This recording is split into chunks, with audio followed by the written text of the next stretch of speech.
Also happening right now, protests outside the federal courthouse in Sacramento as people there are calling for the right to an abortion to be upheld. ABC 10's Giacomo Luca is there live tonight. And Giacomo, I understand this is one of multiple protests happening across the country. That's right, Chris. So many taking place at courthouses across America today after that leak happened. You can both see and hear this very large crowd here in front of the Matsui Courthouse, the federal court in Sacramento, all in solidarity with other demonstrations happening across the nation.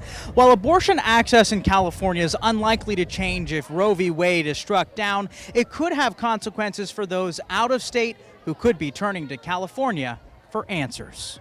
At Planned Parenthood Mar Monte Health Centers between July 2021 and April 15th of 2022, we've provided abortion care to 80 patients from out of state.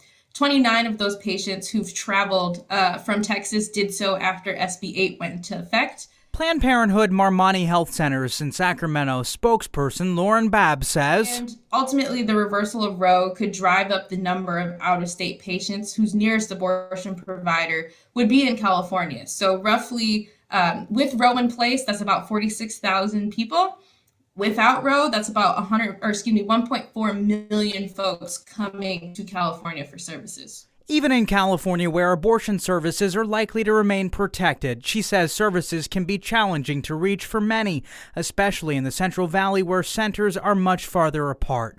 Babb says access would be extremely difficult to reach for people who are seeking services out of the state, but says they're working with numerous other organizations to make sure people who are seeking these services will have access regardless of the decision in the coming weeks or months.